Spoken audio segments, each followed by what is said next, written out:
ketika kita mau mempelajari tentang ketuhanan, sebelum itu belajarlah tentang kemanusiaan.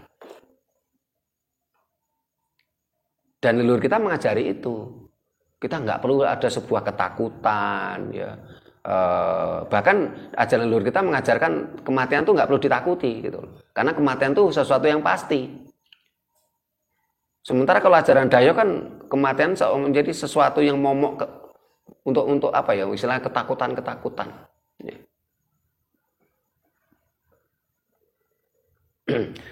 Leluhur kita mengajarkan apa? Tidak perlu kita perintah, ya, larangan, iming-iming, amang-amang atau ancaman, tidak perlu. Adanya kesadaran. Yen dijiwit loro aja jiwit.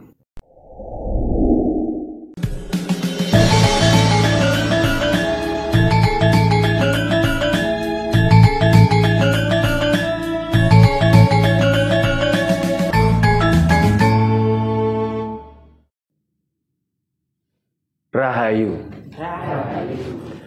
Para pemirsa Raket Prasojo TV channel yang kami hormati, selamat berjumpa kembali dalam kegiatan Yayasan Raket Prasojo, Lembaga Pengkajian, Pelestarian, dan Pengembangan Budaya Nusantara.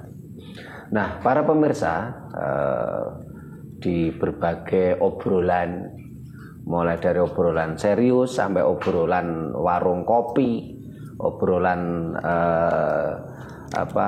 humor, ini seringkali orang berbicara, apa sih bedanya Tuhan dengan hantu? Ataukah hanya sekedar kalimatnya dibalik, ya? Tuhan, hantu. Kalau kita ngomong Tuhan berkali-kali, ini lama-lama jadi hantu. Tuhan, jadi hantu. Tapi kalau kita ngomong hantu, lama-lama jadi Tuhan. Hantu. Nah, sekarang akan kita bedah, kita kaji. Apa sih bedanya Tuhan dan hantu? Tentunya kita juga akan berbicara apa persamaannya antara Tuhan dan hantu. Tuhan dan hantu-hantuan ya, hampir sama. Nah, sebelum itu nanti para pemirsa bisa kono-takon di kolom komentar, yang di Sanggar Raket Prasojo juga kono-takon. Tapi sebelum itu kita dengarkan dulu ini Bu Nani nih, akan nembang. Monggo silakan Bu Nani. Rahayu. Sarung jagung apotek kebacut tresno tak rewangi korban jiwa raga mlaku adoh dan ngersula watone sesandingan agawe sengsem rasaku najan munggah gunung ora wegah watone tansah sumanding mung tansah eling sarung jagung rasane kabotan tresno yen tan weruh sedina kaya setahun sarung jagung abot rasaku. Matur nuwun Rahayu. Terima kasih Bu Nani yang nembang sarung jagung. Ini yang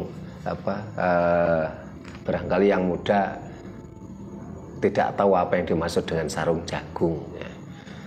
Sarung jagung apa Mas Anton? Klobot. Itu juga Bu Nani ya. Sarung jagung itu klobot. Nah, maksudnya apa?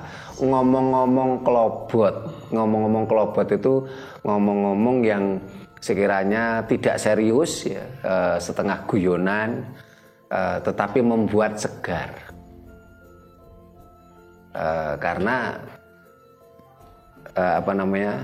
sarung jagung klobot itu kan kalau jagung direbus ya, ini kan kalau disesepi itu kan manis. Dan saya jadi teringat salah satu sesepuh ya. Jadi saya waktu itu punya teman. Beliaunya usianya itu waktu itu sudah pensiun, berarti usia 60-an lebih. Saya kenal kurang lebih sekitar 15 tahun yang lalu. Teman saya itu usianya 60 lebih kan udah pensiun. Nah, ternyata bapaknya itu masih ada. Saya dikenalkan dengan bapaknya dan bapaknya itu masih sehat. Usianya kurang lebih 80-an, hampir 90. Nah, akhirnya kan saya tanya, Pak, jamune nopo kok sik seger padahal semuanya pun sekitar hampir 90. Ya tidak pikun, bahkan keseharian masih nyangkul ya. Walaupun beliaunya ini pensiunan pegawai, jadi bukan petani loh ya. Kalau petani nyangkul biasa, ini bukan petani. Ini nyangkul ya. Ternyata jamunya ini adalah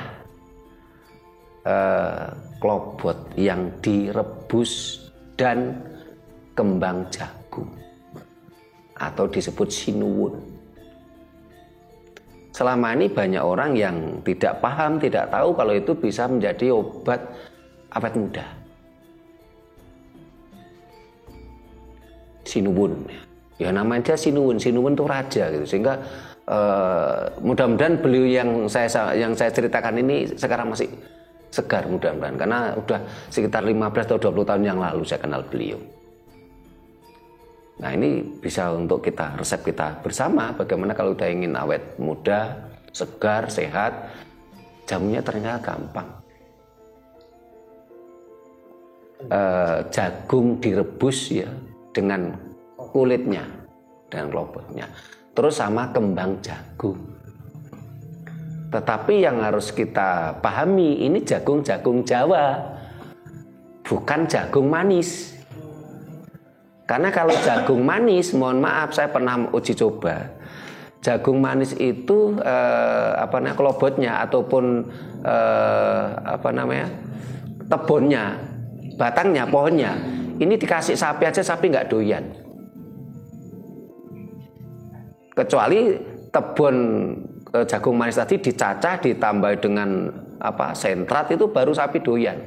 Tapi kalau tebon jagung manis langsung dikasihkan ke sapi, sapi nggak doyan. Memang kadang-kadang manusia itu lebih serakah daripada hewan. Padahal dulu leluhur kita itu memberikan arahan, yang mlebu alas, yang wedi kaliren, itu deloken kewan. Yang kewan doyan berarti dipangan menungso ya aman. Nek kewan ora doyan aja mbok pangan. Nah, saat ini manusia kan lebih serakah daripada hewan. Hewan ora doyan, menungso doyan. Sehingga tidak heran saat ini banyak manusia yang umurnya sekarang pendek, tidak seperti leluhur kita dulu. Nah, ini kita ngomong-ngomong klobot, sarung jagung, tentang Tuhan dan hantu.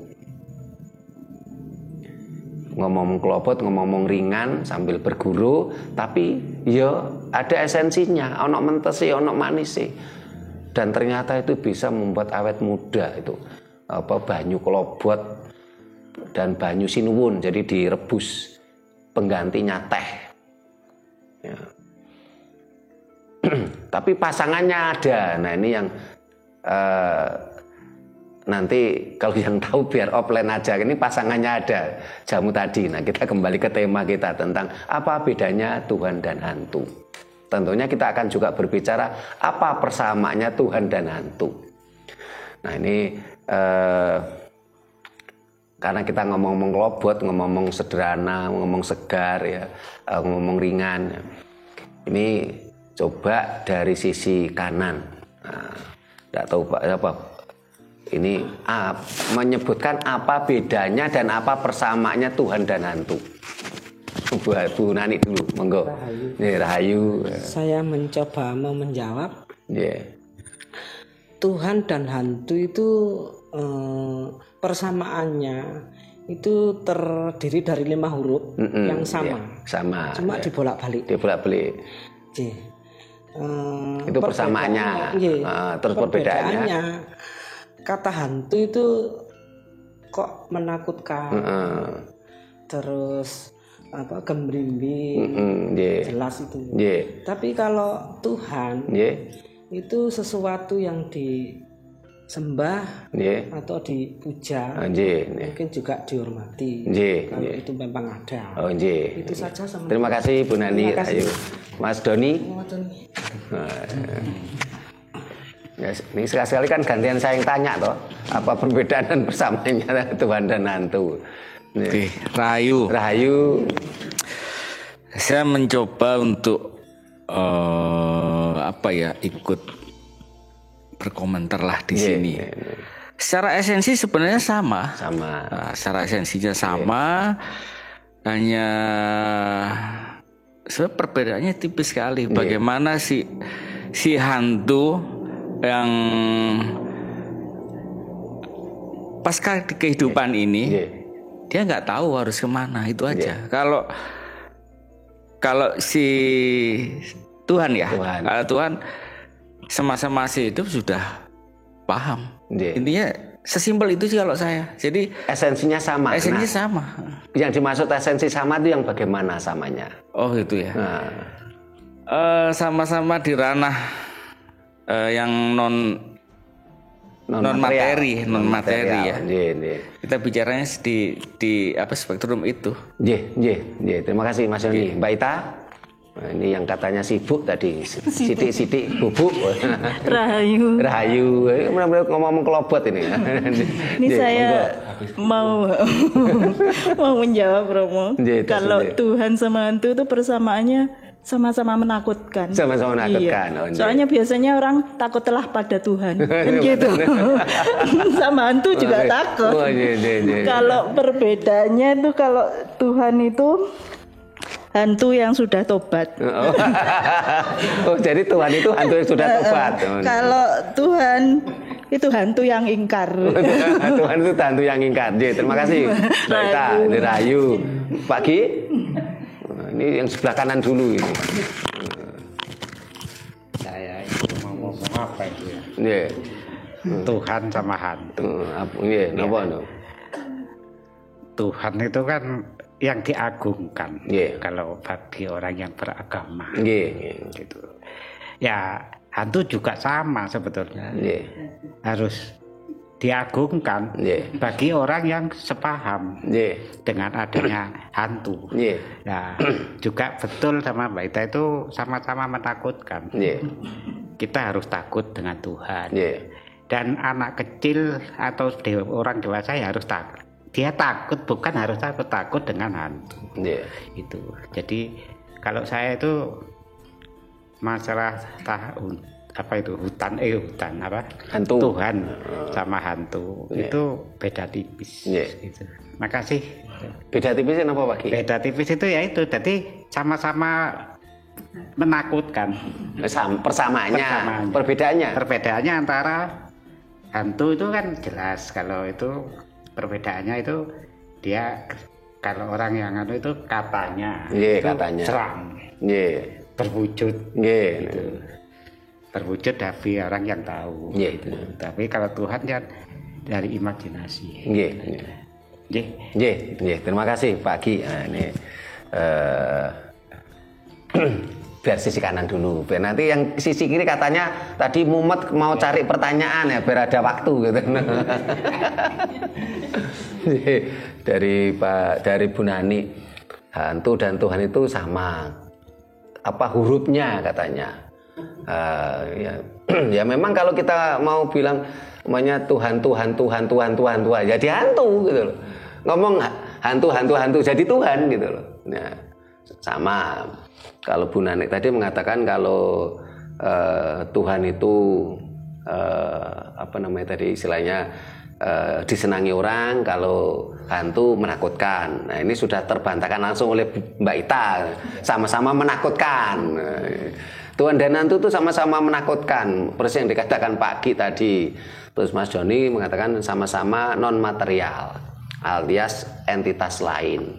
Ya, memang ketika bicara Tuhan dan hantu kan memang sama-sama entitas lain, sama-sama non material. Sehingga bisa jadi orang menganggap, oh ini saya menyembah Tuhan. Ya belum tentu itu Tuhan beneran. Bisa jadi yang disembah itu hantu.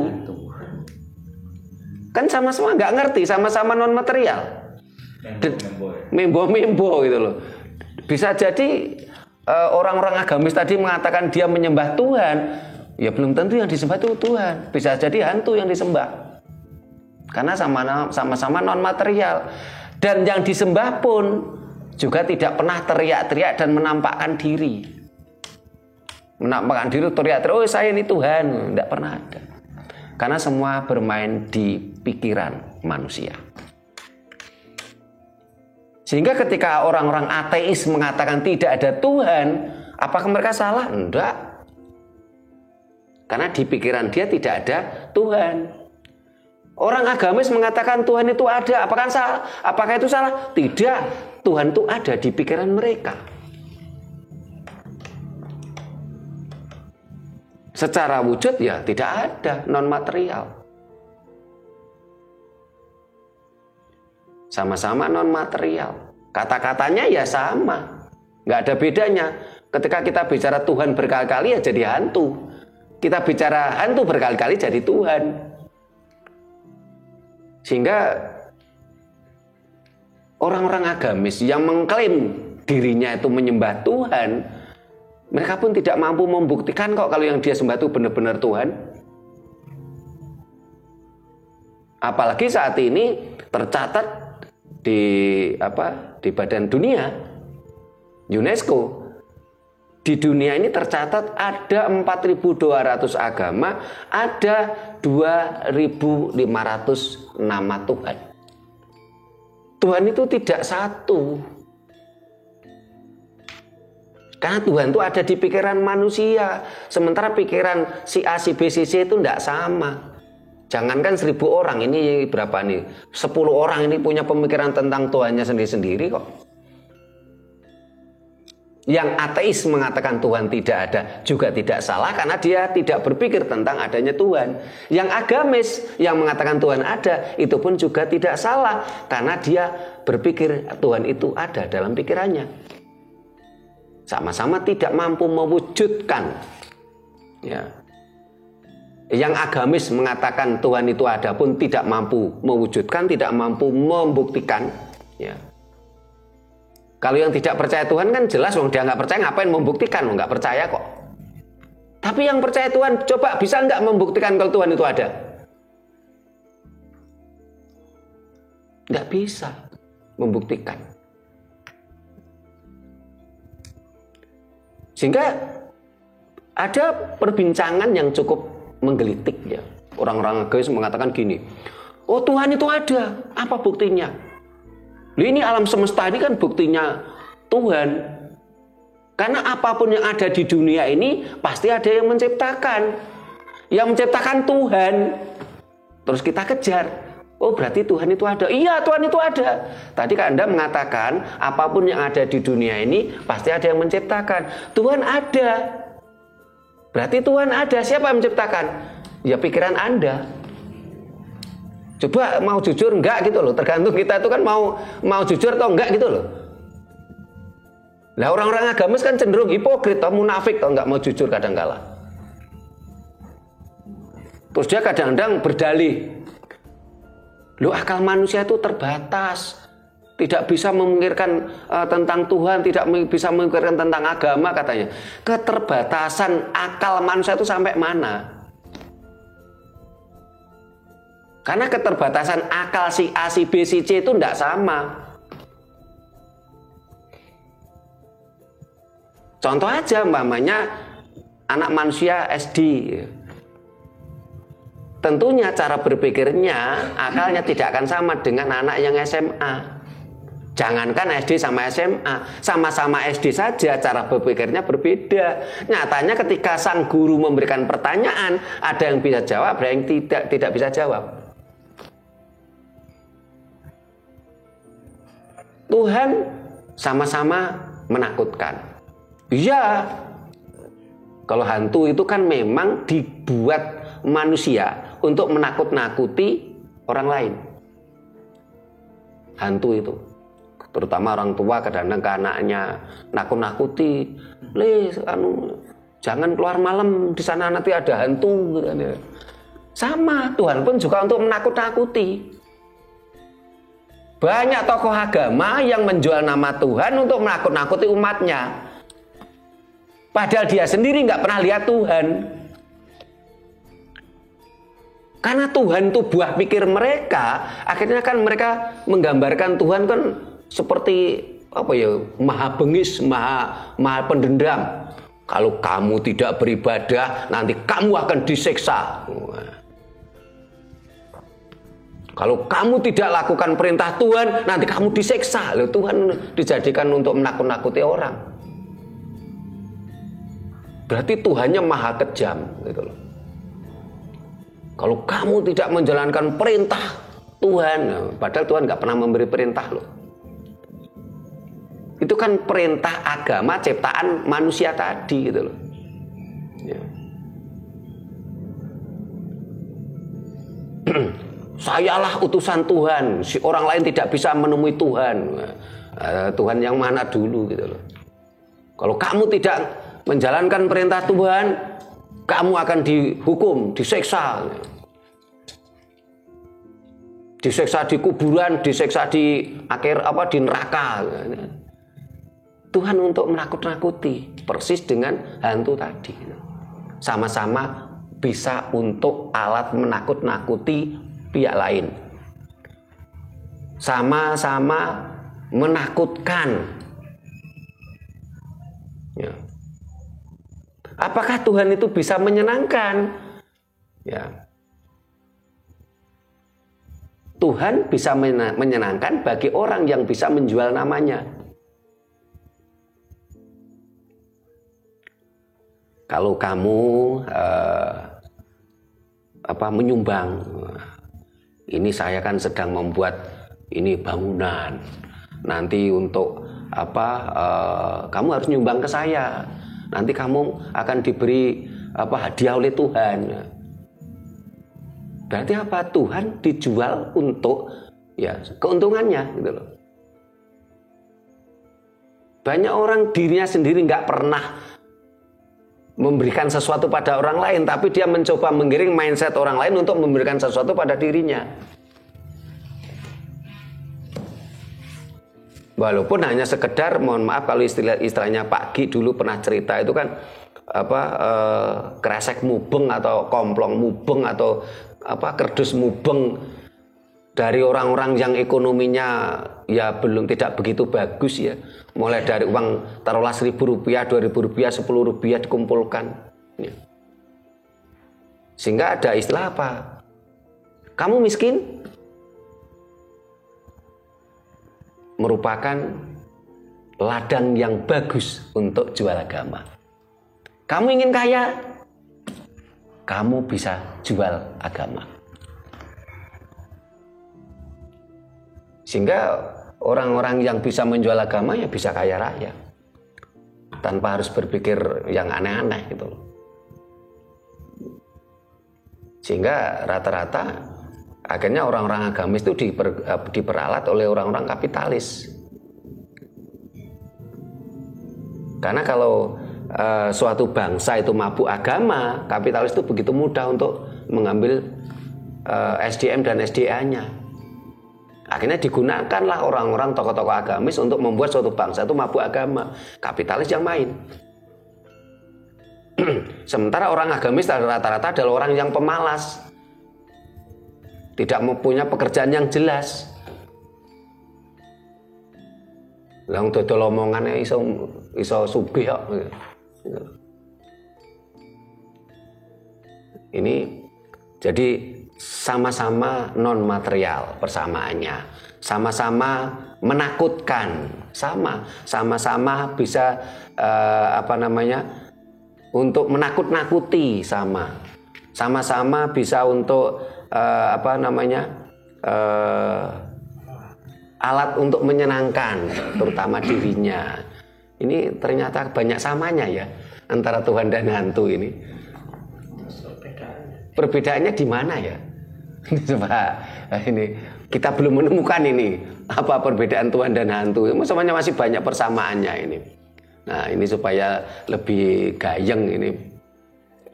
Nah, jadi gini benar-benar ngomong kelobot ini, obrolan ringan, santai, ya. Tapi bermakna gitu loh, ngomong-ngomong kelobot ini. Para pemirsa silakan ini Kondo Takon di kolom komentar. Ini gantian yang kiri gitu. Sebenarnya udah siap dengan Kondo Takon gitu. Nggak mumet lagi ya. Oh, Mas Anton atau Mas Hadi atau Pak Mustar jauh-jauh dari Tuban ini. Rahayu. Iya, rahayu Mas Anton. Saya kira memang banyak persamaannya ketimbang perbedaan. Oh gitu. Yeah. Kalau menurut saya perbedaan cuma di kata depan tuh dan Tuhan ada kan itu di depan dan hantu tuhnya cuma diulang-ulang cepat sama nantinya. Jadi nggak ada perbedaannya. Di saja. Ya itu aja. Bingung cari perbedaan ya para Pak Mustar silakan. Siapa tahu jauh-jauh dari Tuban bisa jawab apa perbedaan Tuhan dan hantu ini. Rahayu. Nyuwun sewu nggih Rama. Sing kula badhe tanglet mawon klenjenengan. Nah, selama niki kan kula istilah nggih terdogma leh ten ngene agama niku. Dadi pikiran kula niku kan takut kalih Tuhan iki. Kalih Tuhan. Takut. Mergi kan kalau tidak melakukan ini besoknya akan diazab gini. Kan takut dan nah, cuma begitu mengenal ya katakanlah rakyat prasaja lah. Rasa itu sedikit-sedikit bisa menghilangkan saya. Tapi yang hantunya kok gimana caranya Bang? Supaya saya tidak takut. Takut. Iya, pertanyaan itu. Ya terima kasih Rahayu. Mas Hadi monggo. Ini belum ketemu ini perbedaannya Tuhan dan hantu, baru persamaannya ini yang sejak tadi. Rahayu Romo. Iya, rahayu. Tuhan dengan hantu menurut saya itu sama. Sama. Ya. Yang saya maksud sama itu partner kerja. Oh, partner kerja. Ya, kalau Tuhan itu yang baik, kalau hantu yang jelek. Jadi Tuhan itu yang baik-baik, kalau gak melakukan kan nanti dipukulin sama hantu. Itu aja. Oh, ini mirip dengan Mbak Ita tadi. Jadi Tuhan itu adalah hantu yang tobat. Terus kalau Tuhan adalah hantu yang tobat. Kalau hantu apa tadi? Tuhan yang ingkar katanya. Mas Doni.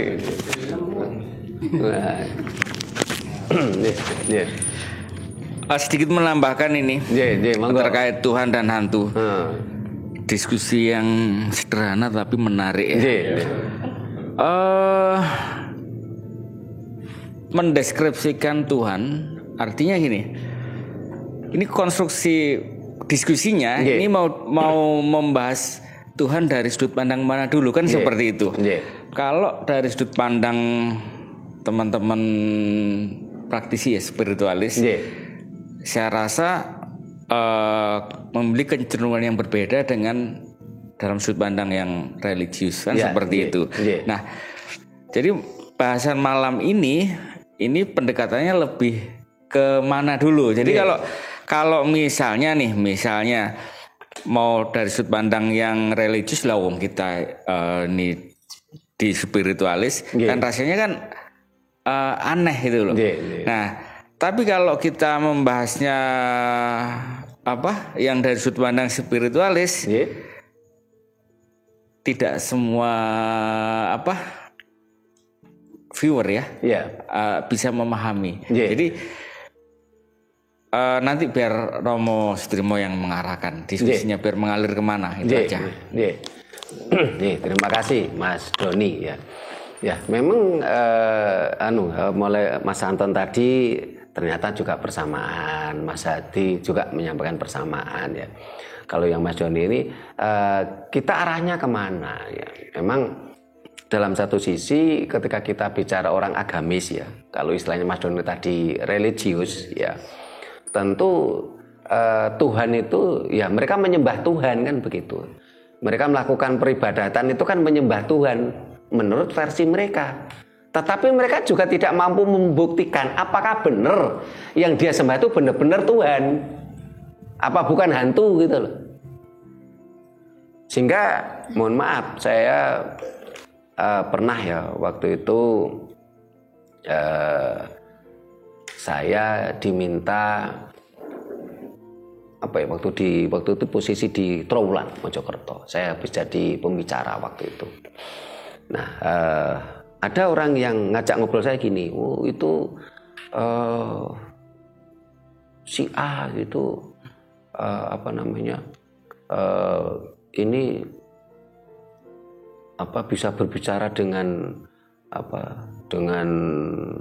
Tuhan atau dengan jin baik katanya. Nah, tapi kalau yang itu kan yang disebut pertama tadi kan backgroundnya agamis. Katanya orang ini bisa berkomunikasi dengan Tuhan, dia bisa berkomunikasi dengan jin yang baik katanya, jin yang patuh dengan Tuhan katanya. Kalau yang itu, dia menunjuk nama seseorang yang cenderung orang ini berbeda agama dengan dia, atau dia lebih banyak penggiat budaya. Kalau itu setan gitu katanya. Terus saya tanya, kok Anda tahu kalau ini tadi komunikasinya dengan Tuhan dan jin baik, yang ini kok dengan setan? Buktinya apa? Ya gelagapan gitu, nggak bisa jawab gitu loh. Karena memang sebenarnya secara esensi tadi kita seperti yang disampaikan Mas Doni di awal, ini kan sama-sama non material dan sama-sama keberadaannya itu di pikiran manusia. Lah, mau kemana arah diskusi kita? Arah diskusi kita jelas, ini visi misi besar Rakat Prasojo sejak awal, yaitu apa? Menyadarkan, mencerdaskan bangsa ini supaya tidak mabuk agama, supaya tidak mabuk dogma gitu loh. Nah, saya jadi teringat ada salah satu pemirsa kita tuh yang komentarnya tuh begini, channel ini kok nggak berkembang ya, nggak seperti channel NR ya.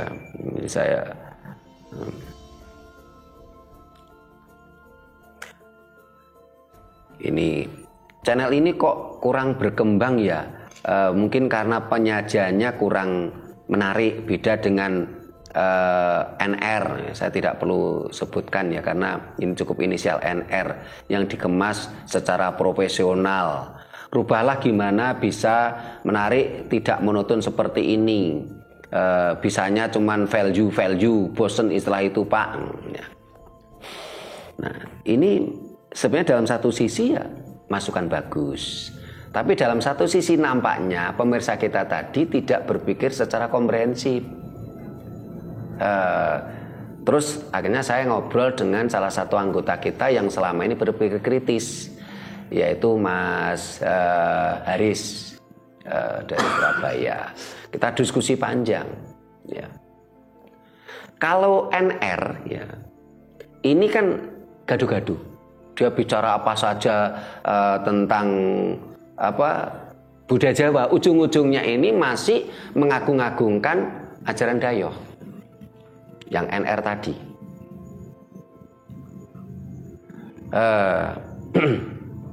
Dan di NR ini cenderung memang dikerjakan oleh yang berkarakter jurnalis. Dia mencari narasumber si A, si B, si C, si D gitu loh. Nggak karuan, pokoknya ada orang terkenal ada orang yang dianggap terkenal, dianggap punya ilmu, didatangi, diwawancarai dan dikejar. Sampai-sampai ketika saya ngobrol sama Mbah Legino Surabaya, mengatakan gini, wis kapok aku Mas diwawancara iki channel iki.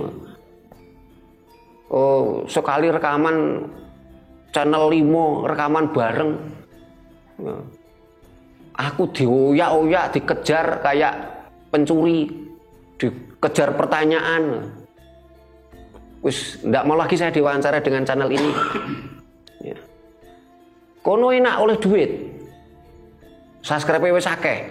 Lah sementara kita nek kepleset omong, kene yang kena masalah. Nanti Mbak Legino seperti itu. Loh, kita tidak mau seperti itu. Di channel Rakat Prasojo itu yang model sarasan gini ada, yang model podcast ada. Tetapi walaupun kita kondotakon seperti ini, walaupun kita ini podcast, tapi arah visi misi besar kita jelas. Kemana?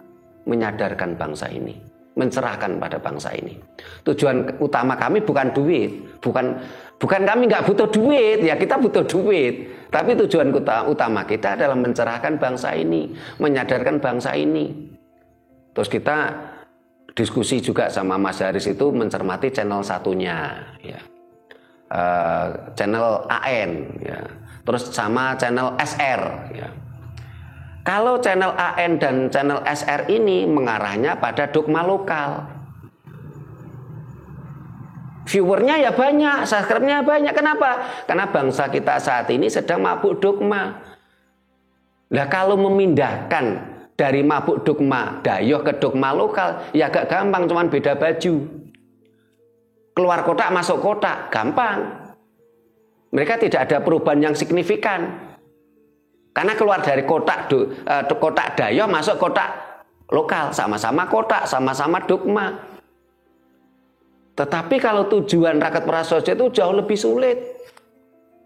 Karena menyadarkan orang tuh nggak gampang, mencerdaskan orang tuh nggak gampang.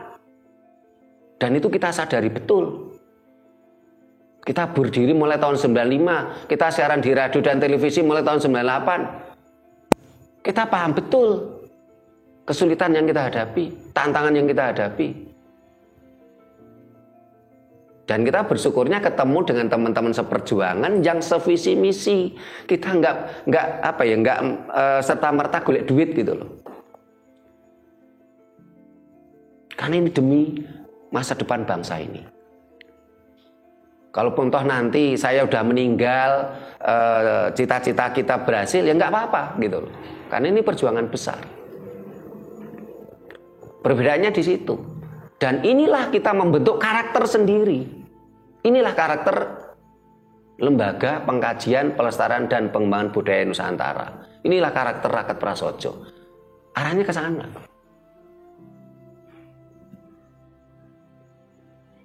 Arahnya supaya bangsa ini lepas dari mabuk dogma. Entah itu dogma dayoh maupun dogma lokal. Karena kalau suatu bangsa itu mabuk dogma, mesti nalarnya lemah. Kalau nalarnya lemah, otomatis apa? Bangsa ini akan tetap terpuruk, terus menerus akan terpuruk. Sehingga Pak Mustar ini kita cukup terima kasih ya, jauh-jauh dari Tuban ke sini. Awalnya beliaunya ini malah termasuk pengurus rumah ibadah ya. Dari agamanya beliau.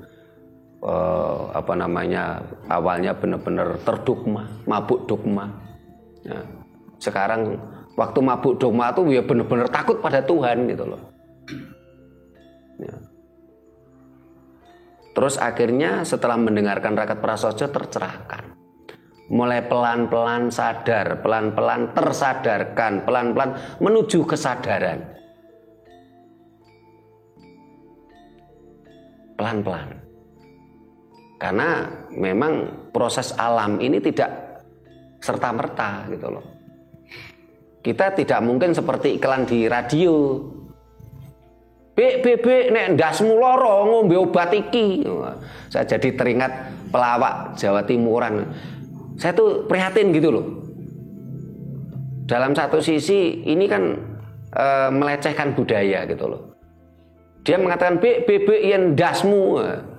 Nah ini kan pelecehan toh, mosok dia manggil ke bibiknya kok ndas. Padahal menungso ku ra ndas ya. Sing ndindas kewan, ndas gereh, ndas babi, ndas sapi. Ya mbok ya sithik diloske titik bebek yen sirahmu lara. Ngombe obat iki, let sedelit jreng paras. Kok jenenge iklan di media. Nah, pelan-pelan Pak Mustar. Jadi dan semua itu tidak hanya Pak Mustar saja. Semua mengalami. Karena untuk menuju sebuah kesadaran itu kan memang pertama prosesnya apa? Prosesnya itu tersedak dulu. Tersedak, terjaga. Tercerahkan, ya. Ya, tersadarkan dulu, ya, tersadarkan dulu. Setelah tersadarkan, tercerahkan. Setelah itu menuju sebuah kesadaran. Ya. Coba kita renungkan dengan jujur, ya. Bagi orang agamis, yang orang religius tadi, dia meyakini dia menyembah Tuhan. Apakah dia bisa membuktikan kalau yang dia sembah benar-benar Tuhan? Benar-benar Tuhan yang benar-benar Tuhan gitu. Ataukah hanya Tuhan menurut klaim agamanya? Di dunia ini ada 2.500 nama Tuhan loh, menurut versi agama masing-masing. Dan semuanya meyakini Tuhannya tuh yang maha segalanya gitu loh. Maha benar, maha baik, pokoknya maha segalanya. Tapi mereka tidak mampu membuktikan benarkah Tuhan yang dia sembah tadi benar-benar Tuhan. Atau hanya Tuhan di dalam permainan pikirannya.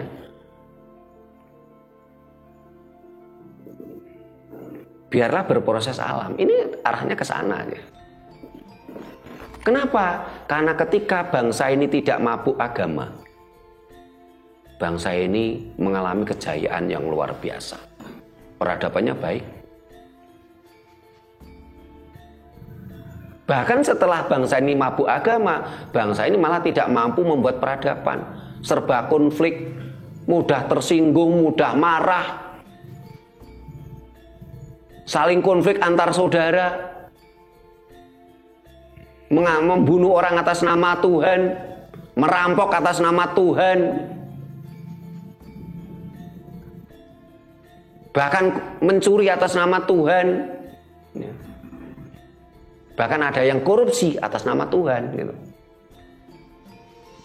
Sehingga dari berbagai penelitian yang ada, suatu bangsa atau suatu negara yang agamis itu cenderung bangsa yang korup, bangsa yang munafik, bangsa yang hipokrit.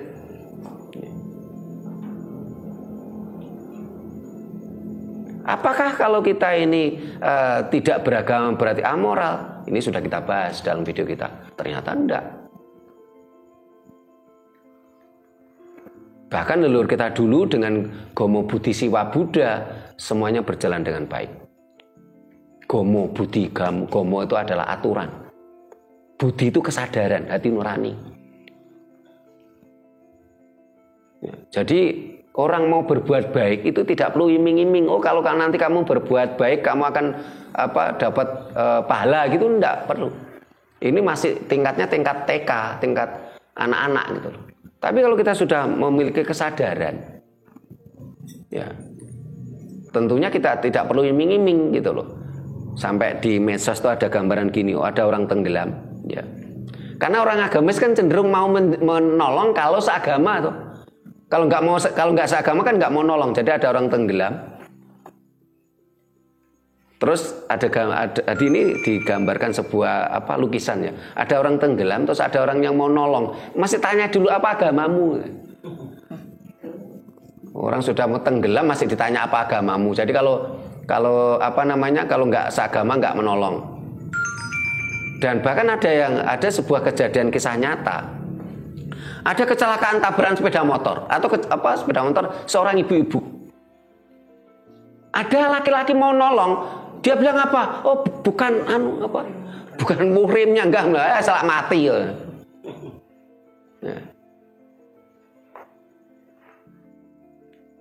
Ini kan menjadi istilahnya fenomena yang ternyata orang yang yang religius pun tidak sepenuhnya baik gitu. Yang penting apa? Kesadaran. Sebelum kita berbicara dengan Tuhan, sebelum kita berbicara tentang ketuhanan maksud saya.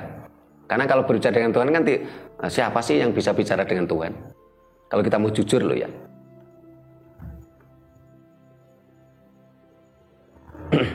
Ketika kita mau mempelajari tentang ketuhanan, sebelum itu belajarlah tentang kemanusiaan. Dan leluhur kita mengajari itu. Kita nggak perlu ada sebuah ketakutan, ya. Bahkan ajaran leluhur kita mengajarkan kematian itu nggak perlu ditakuti, gitu. Karena kematian itu sesuatu yang pasti. Sementara kalau ajaran Dayo kan kematian menjadi sesuatu yang momok untuk apa ya, istilahnya ketakutan. Ya.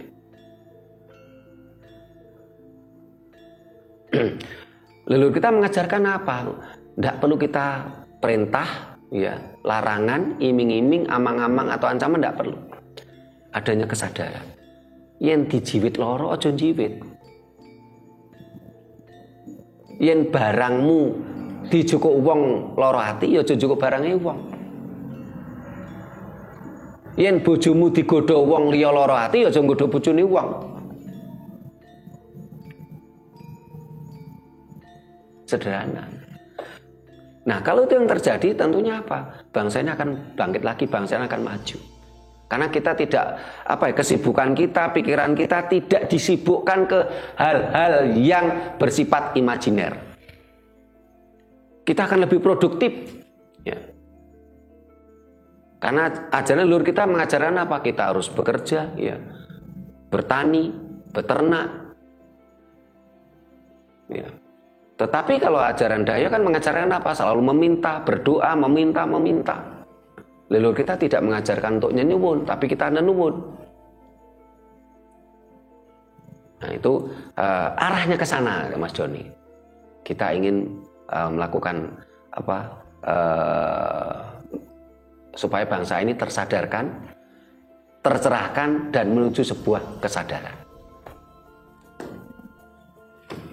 Nah ini ada lagi yang mau tanya lagi, monggo. Nah, jadi untuk Pak Mustarnya pelan-pelan Pak Mustar. Nanti akan nggak perlu dipaksakan pelan-pelan. Jadi bagaimana supaya hilang ketakutannya ya? Pelan-pelan. Mabuk dogma lama ya. Jadi kan ya, terkikisnya pelan-pelan gitu loh. Oke, sedikit menindaklanjuti pertanyaannya Pak Mustar tadi ya. Ngapunten Romo, saya mencoba menelaah, maksudnya membantu untuk biar apa ya? Monggo, ini kan kondo takut. Ya, maksudnya gini. Yang semula takut sama Tuhan dengan tanda kutip dogma ya. Namun akhirnya sekarang bisa merilis semua ketakutan itu berkat mengenal Raket Prasojo. Ya, intinya di sini matur nuwun. Terus ada lagi tadi yang saya sempat mendengar, ini yang masih takut sama hantu. Betul ya. Podo takute, ketuhan ya takut, hantu ya takut. Sama-sama menakutkan. Kalau mengutip kebetulan ada sebuah literasi dari skala tingkat kesadaran ya.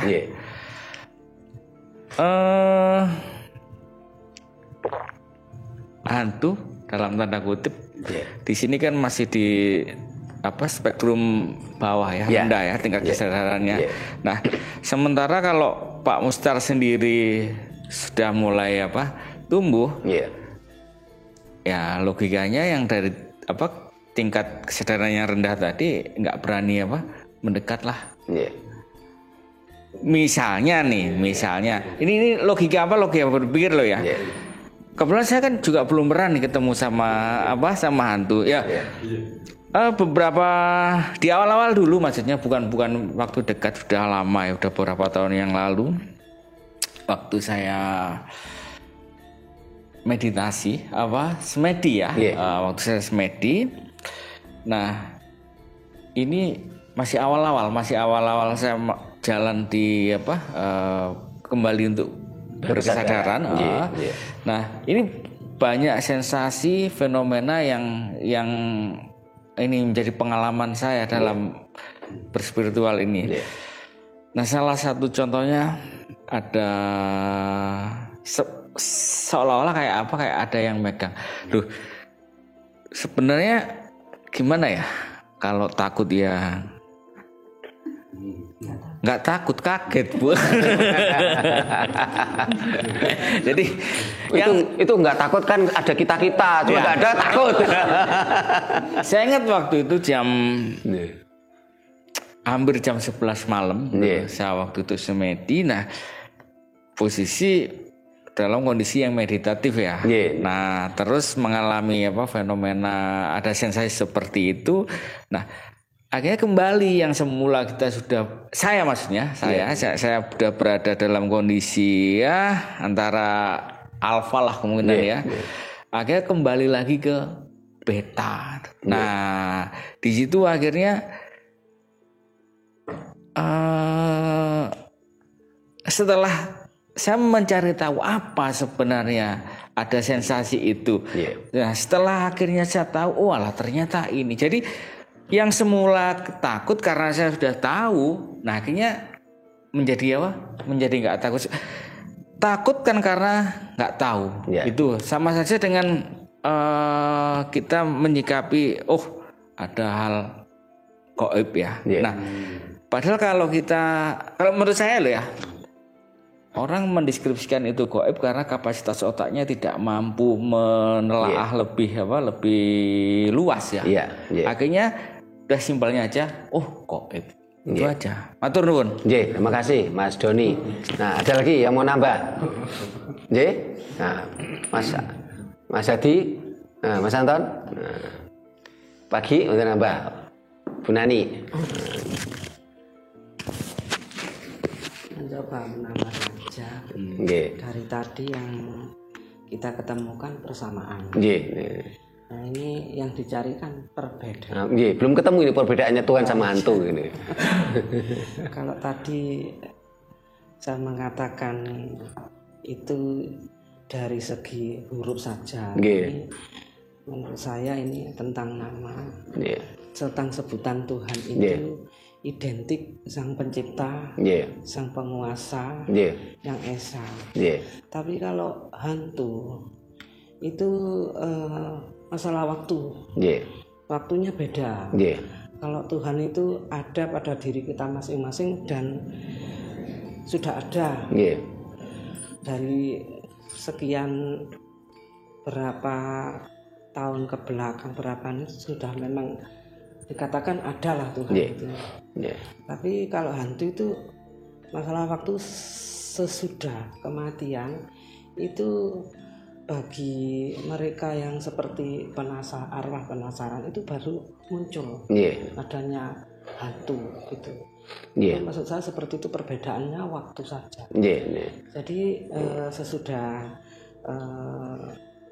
kematian baru ada yang penasaran, terus muncul hantu, disitulah perbedaan. Terima kasih Bu Nani. Berarti secara esensi yang disampaikan Bu Nani ini mirip Mbak Ita. Kalau Tuhan itu adalah hantu yang tobat, nah, kalau hantu adalah Tuhan yang ingkar. Nah, ini permasalahan waktu, ini beda bahasa tapi mirip esensinya itu yang disampaikan Bu Nani. Nah, monggo Pak Giono. Kita rayu. Rayu. Untuk Pak siapa tadi? Pak Mustar. Pak Mustar bahwa takut dengan hantu ya. Dengan Tuhan ya takut, jangan dengan hantu ya takut. Dengan Tuhan ya takut. Ya kita pede aja Pak. Ya saya juga mengalami, bukan mengalami takut. Saya berkecimpung 37 tahun dinas di lembah-lembah. Menjadi polisi hutan. Ya, itu kan termasuk ada barang gaib gini-gini. Tapi saya punya prinsip, saya yakin bahwa nggak mungkin hantu itu mau menggoda kita asalkan kita yakin bahwa kita ini apa yang kita pegang yaitu itu yakin aja. Ya saya sejak sampai pensiun belum pernah tidur di tengah hutan sendiri. Tidur di pucuk Gunung Semeru sendiri, terus di Gunung Kawi sendiri. Iya. semalam 3 malam, habis itu paginya gotong dari orang pendaki meninggal di sana, kita gotong bawa ke bawah. Padahal itu perjalanan 1 hari. Besok tidak. Ya enggak ada apa-apa. Tapi kita jujur aja, yakin aja. Apalagi Bapak sudah di Raket Prasojo, itu suatu bekal. Bekal dalam arti apa? Ya pemantapan ortu ya. Ya terus dengan adanya Tuhan sama hantu, ya hantu lagi lah ya. Tuh pasti. Ya, ngomong Tuhan ya jadi hantu. Tuhan kan Tuhan yang beragama. Bahwa dia tuannya harus patuh. Aneh hantu, ya dia yang penakut, yang dalam hati gitu, yang ditakuti. Gitu aja. Matur nuwun Pak Ki. Jadi esensi yang disampaikan Pak Giono itu sebenarnya mirip dengan esensi yang disampaikan Mas Doni, ya. Mirip yang saya sampaikan dalam artian apa? Supaya kita tidak ada ketakutan, kita harus meningkatkan kesadaran. Ketika kesadaran kita meningkat, akhirnya energi kita kan lebih besar dari alam sekitar kita. Sehingga walaupun Pak Giono itu di tengah hutan sendirian, ya berani saja. Karena kesadaran yang meningkat. Sehingga tadi saya katakan, yang pertama itu kita tersadarkan. Jadi yang dulunya Pak Mustar itu mabuk dogma, ya, dogma dayoh. Terus ketika menyimak channel Raket Prasojo kan tersadarkan dari tidurnya. Bangsa ini tertidur panjang 500 tahun. Tersadarkan. Setelah tersadarkan, akhirnya apa? Tercerahkan. Setelah itu muncullah proses peningkatan kesadaran. Sehingga tidak ada lagi rasa takut. Entah itu takut pada Tuhan maupun takut pada hantu. Karena Tuhan dan hantu esensinya hampir sama. Sama-sama non material. Nah di sisi lain memang kita harus akui bahwasanya ada entitas lain dari kita. Itu ada. Saya nambah sedikit. Monggo. Ya untuk memang betul itu dari Romo.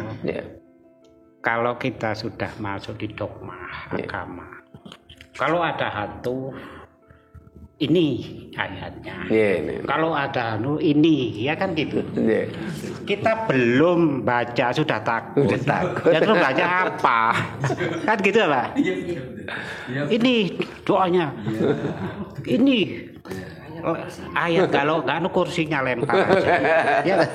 Kalau secara agama mengajarkan seperti itu, berarti itu representatif ajarannya seperti itu. Nah itu. Kesadarannya cuma setingkat itu. Ya situ. Tingkat kesadaran dari sang pencipta agama itu cuma segitu. Tapi ini Romo, ironisnya. Coba gantian.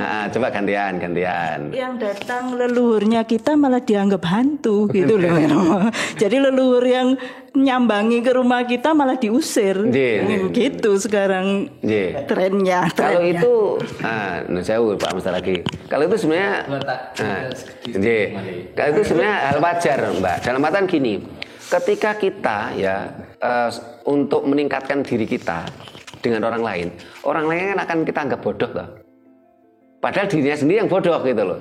Sehingga dalam ajaran kita kita mengatakan apa? Ketika kita menunjuk Mas Doni jelek, satu Mas Doni, 3 ke diri kita.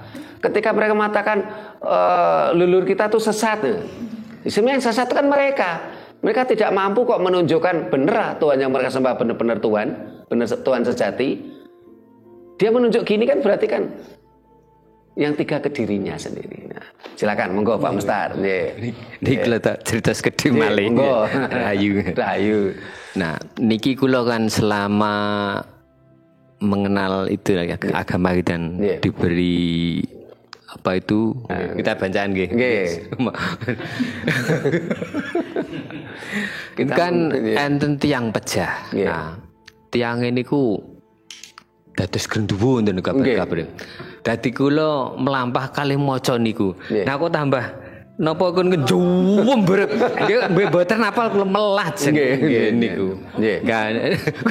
Nah, mulai selama niki kula menggali niku terus pundi cara menghilangkan rasa takut dengan matur nuwun. Matur nuwun. Terima kasih Pak Mustar. Jadi Pak Mustar ini ketika waktu mabuk dogma ajaran Dayo diajari tentang mantra, tentang doa dengan bahasa asing, yang Pak Mustar tuh nggak ngerti.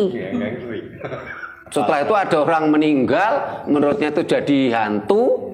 Dia membaca tadi mantra-mantra yang dari bahasa asing tadi, dirinya Pak Mustar aja nggak ngerti artinya loh. Ya semakin takut dia. Hantunya malah lebih paham. Hantunya lebih paham karena itu ya. Tapi kalau seandainya Pak Mustar waktu itu meningkatkan kesadaran, kesadaran terus meningkat, kesadaran terus meningkat, kesadaran terus meningkat, akhirnya apa? Energi Pak Mustar lebih tinggi, lebih kuat dari entitas lain. Akhirnya hilanglah rasa takut tadi. Wah, ini depan rumah saya itu kuburan Pak Mustar. Ini Mas Puji yang Mbak Laila udah pernah ke rumah orang tua saya. Depan saya kuburan. Kalau sekarang masih enak karena banyak lampu sekarang. Dulu masa kecil saya, wah itu pohonnya besar, ya rindang, wah bener-bener serem masih kecil saja. Lah kalau saya penakut ya saya nggak bisa keluar rumah saya. Intinya tadi kita harus tersadarkan dari ketakutan-ketakutan yang ditanam di otak kita oleh para orang-orang agamis.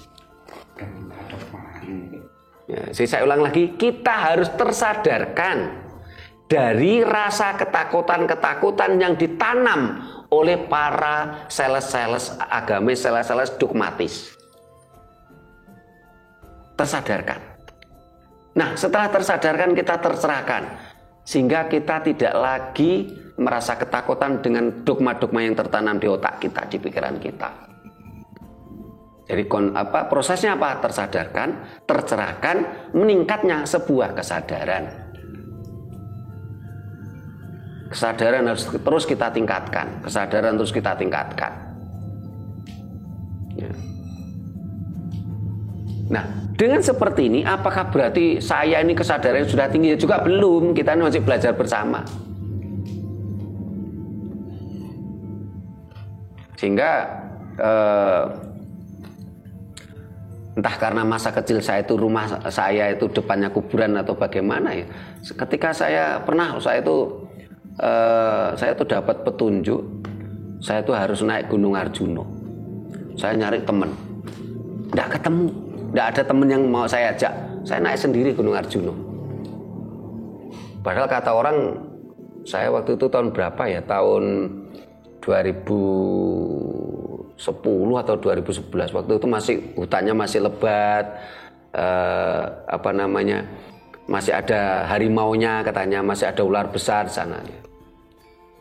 Ya awalnya ya takut sendirian gitu. Tapi itu proses yang saya pakai. Saya mencoba tersadarkan, tercerahkan, meningkatkan kesadaran. Kalau akhir-akhir ini kalau naik Gunung Arjuna ya saya sudah ada teman. Kayak kemarin Mas Puji itu ingin naik Gunung Arjuna itu sama tetangganya, sama saudara-saudaranya itu takut-takutin. Nggak boleh ikut ke sana. Ketemu saya, awal-awal saya itu naik Gunung Arjuna sampai ke sampai tetangganya kaget itu, loh Mas Puji sampai di sini, saya aja belum sampai situ katanya. Nah, terus ada sebuah fenomena yang dibilang aneh tapi nyata. Pada waktu itu musim hujan, tapi kita nggak kehujanan. Kenapa? Alam itu merestui kita, jadi kita jalan kaki gitu loh. Capek, ya. Saya udah bilang, Mas, kalau capek jangan mengeluh. Kita lebih baik diam, duduk, istirahat. Nah, jalan kaki capek, naik Gunung Arjuna. Capek kita istirahat. Ada semacam rumah-rumahan lah di sana ada. Ketika kita istirahat hujan deras. Nah, ketika kita istirahat itu hujan deras. Nah, hujan deras. Nah, setelah itu kalau udah terus tanya, udah wis mari urung kesele. Sudah ya jalan lagi. Jalan lagi, hujannya reda. Dan itu berkali-kali berangkat maupun pulangnya gitu loh. Sampai waktu itu kita juga ketemu orang itu kaget loh. Enggak kehujanan, enggak. Jadi tersadarkan, tercerahkan, kesadaran, dan harus kita tingkatkan terus kesadaran tadi. Waktu awal saya mencoba mengemban perjuangan seperti ini, waktu saya siaran di radio dan televisi, wow, yang neror saya banyak. Lalu kalau saya ketakutan ya saya udah berhenti. Saya cuman tadi sebuah kesadaran.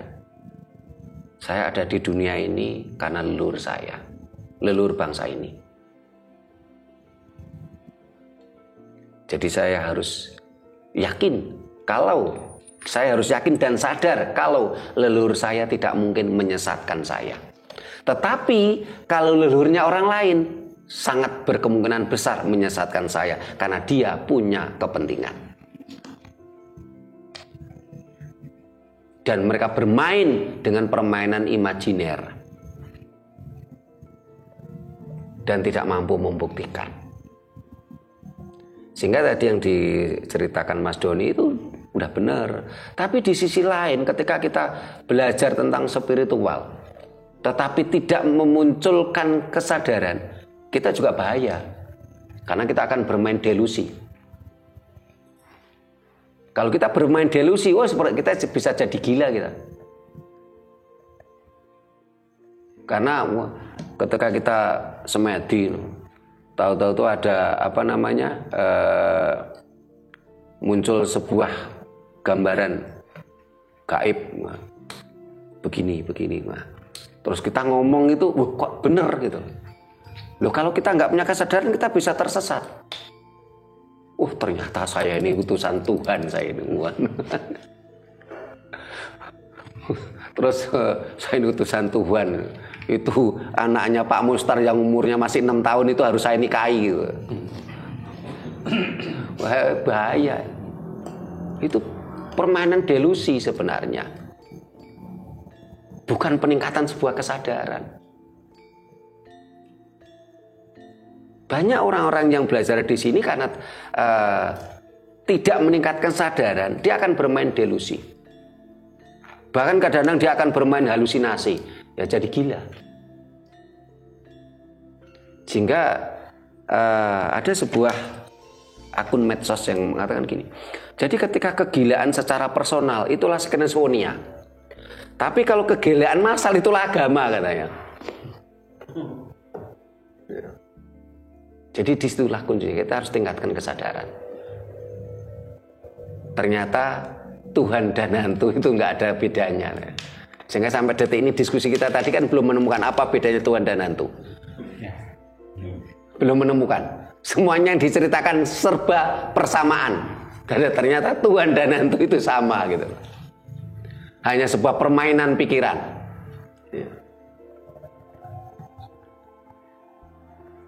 Apa ada lagi yang mau disampaikan ini? Ada lagi sama Mas Joni, ada yang lagi disampaikan? Sementara sampun. Bulatan gede. Monggo, nggih. Tapi niki menurut kula ngene. Monggo, Duka nggih, menurut yang lain. Nggih. Menurut kula Tuhan niku Maha Pencipta. Nggih. Tapi hantu ku ciptaan Tuhan. Ngeten. Terima kasih. Ini sebenarnya semua tetap ciptaan manusia. Tuhan dikatakan Sang Maha Pencipta kan ciptaan manusia juga. Hantu juga ciptaan manusia. Karena sampai detik ini tidak ada Sang Maha Pencipta itu teriak-teriak, saya ini Sang Maha Pencipta. Semua ciptaan manusia. Katanya.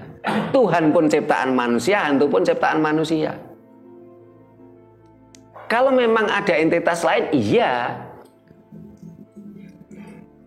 Sehingga tadi saya cerita ada seseorang yang menjustis, si A tadi menyebutkan seorang yang agamis, dia ini hebat, sakti. Dia ini bisa bicara dengan Tuhan, dia ini bisa bicara dengan jin yang baik, yang taat beribadah. Terus kalau itu sambil menunjuk penggiat budaya, kalau itu dengan setan. Terus ketika saya kejar, saya tanya, kok Anda tahu kalau yang itu tadi bicara dengan Tuhan, dengan jin baik, kalau saya dengan setan tuh buktinya apa? Ya nggak bisa membuktikan. Semuanya adalah permainan pikiran. Oh, Tuhan itu Sang Maha Pencipta, ya tetap pikiran manusia. Ketika ateis ya, ini sebenarnya dikatakan Pak Mustar mirip yang dikatakan Bu Nani tadi. Karena kita ini kan orang Indonesia. Sejak lahir sudah dicekoi tentang ketuhanan yang Maha Esa minimal. Apalagi kita mabuk agama, malah tambah nemen gitu loh. Ya. Coba kalau kita ini lahir taruhlah di Rusia gitu ya. Atau di negara-negara ateis. Tentunya di pikiran kita tidak akan muncul tentang Tuhan. Karena tidak didogma mulai kecil gitu loh. Ya. Nah, hantu sama aja cerita. Tetapi bahkan kalau kita cermati di ajaran agamis, ini lucu. Tuhan itu menciptakan musuhnya sendiri. Tuhan kan menciptakan musuhnya sendiri, ya kan aneh. Tuhan menciptakan musuhnya sendiri. Bahkan ada sebuah semacam ayat atau apa di kitab suci mengatakan, sebenarnya Tuhan itu tidak berkehendak menciptakan ini, tapi ini ngeyel. Lah masa ini kan dogma yang lucu gitu loh. Menurut orang agamis tadi, Tuhan ini menciptakan musuhnya. Ya. Saya yakin pemirsa paham itu. Agama tertentu menggambarkan bahwa Tuhan menciptakan musuhnya sendiri. Terus ada lagi ya, sebuah bacaan ayat atau sebuah apa namanya ya. Tuhan itu sebenarnya nggak berniat menciptakan ini, tapi ini ngeyel. Tuhan tuh sebenarnya nggak berniat menciptakan babi, tapi babi tuh ngeyel gitu. Masa Tuhan kalah sama babi gitu? Itu diklaim katanya firman Tuhan lagi. Mas Doni udah pegang mic, silakan Mas. Oke, saya sedikit menambahkan lagi. Menarik untuk dicermati ya. Maksudnya Pak Mustar memberikan injeksi baru nih.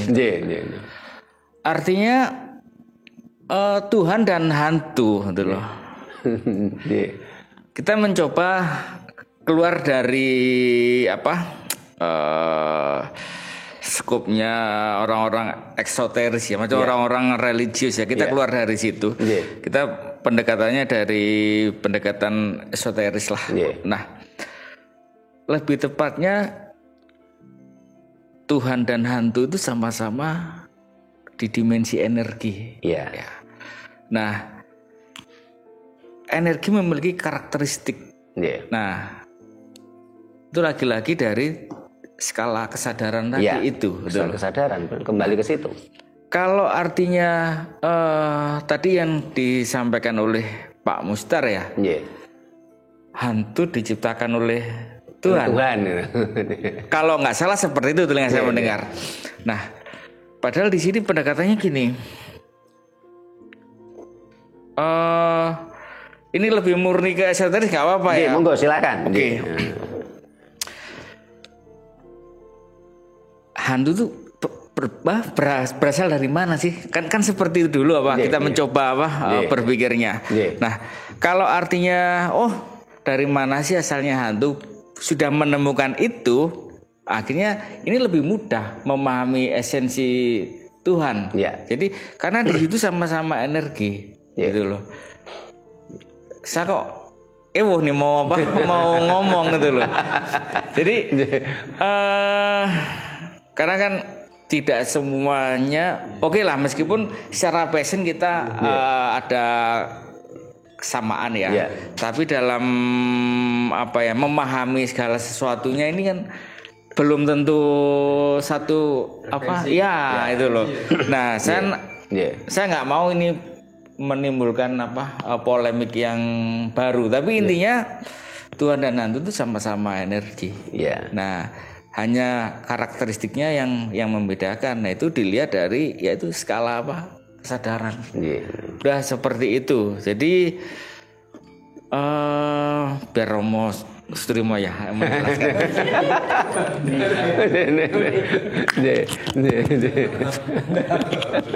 Ini kita nih ya. Gayeng. Kita tambahkan sama asik. Ini bahasanya kan bahasa Najo. Kalau itu Mas Doni kan bahasanya Jadi kita orang tua itu sifatnya bahasa leluhur. Gitu. Sebetulnya Tuhan sama hantu itu kan manusia yang mengatakan. Yang mengatakan manusia. Hasil pikiran manusia. Nah sekarang manusia kita taruh mulai sejak lahir, kita taruh di hutan. Dia tidak mengenal manusia. Bagaimana pikirannya? Kan nggak ada. Dia keberanian. Bagaimana kita hidup? Bagaimana mau hidup? Nggak ada takut, nggak ada Tuhan, nggak mengenal Tuhan. Dia enjoy aja. Bahwa inilah leluhur. Kalau kita kembali, ya tidak ada yang ditakuti. Dia takut karena ketakutan yang diciptakan oleh para dirinya sendiri, karena para manusia, para ya agama itu. Itu. Coba kita punya anak lahir, udah lempar aja di hutan. Nggak usah dikenalkan siapapun. Paling nanti diasuh dengan binatang. Bahasa binatang. Dan apakah itu nanti dia amoral? Tidak. Paling bahasanya kan Tarzan ya Mas Doni. Iya toh. Tapi dia nggak amoral. Dia mungkin ketahuan manusia dia lari. Nggak akan melawan. Dan nanti dia nggak mengenal itu. Namanya Tuhan. Setan nggak mengenal. Gitu. Itu aja. Makasih Bu Nani itu sekalian itu. Asik. Monggo. Weh, ngomong klobot tenan iki. Dari tadi kok mulek ya. Muter-muter nggak ketemu-temu. Nggak ketemu memang perbedaannya.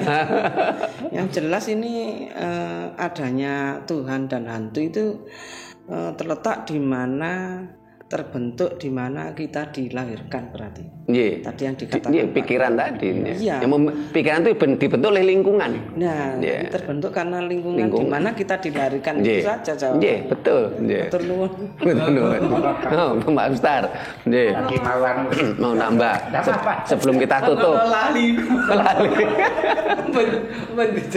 Ajeng ngomong sing mesti dijelaskan Patrik lah. Saged nrimo cuma Mas Doni ku penjabarannya itu terlalu angel bahasanya terima kasih. Jadi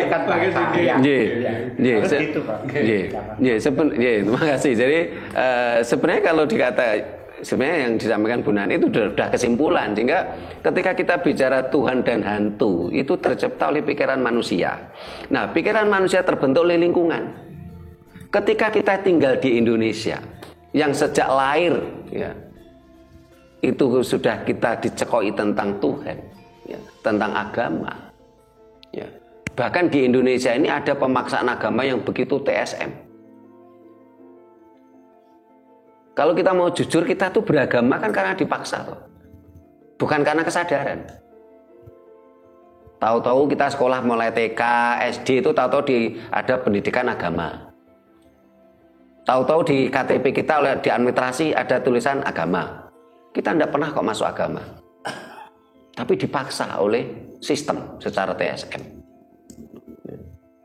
Jadi Tuhan dan hantu terbentuk oleh pikiran manusia, dan pikiran manusia terbentuk oleh lingkungan. Tuhan dan hantu sama-sama non material, tapi itu energi. Itu pun juga pikiran manusia, Mas Doni. Manusia berpikir ini ada energi. Entitas lain, ada energi. Oh ini Tuhan, ini hantu. Yang memberi nama ini Tuhan, ini hantu kan juga manusia. Pikiran manusia. Karena itulah ajaran Jawa tidak berani mendeskripsikan Tuhan. Karena itulah ajaran Jawa tidak berani mendefinisikan Tuhan. Karena Tuhan, ini yang Tuhan sejati loh ya. Ini melampaui pikiran manusia. Sementara ajaran Dayo ini mendeskripsikan Tuhan. Ajaran Dayo mendefinisikan Tuhan. Bahkan di dalam ajaran mereka Tuhan menciptakan musuhnya sendiri. Lucu kan? Lucu, tapi bagi orang yang sadar. Kalau yang nggak sadar ya tai ayam rasa coklat.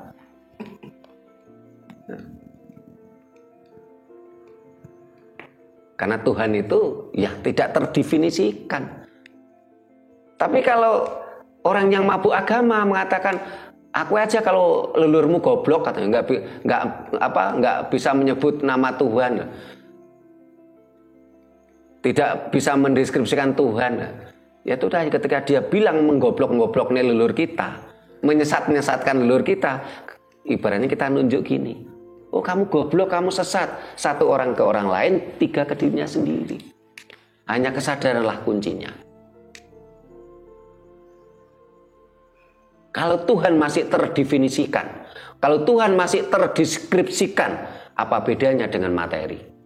Apa bedanya dengan, ya manusia ini kan materi gitu loh. Apa bedanya Tuhan itu dengan roti? Roti ini terbuat dari tepung sekian gram, telurnya sekian, gulanya sekian. Tuhan kok mirip dengan roti, didefinisikan.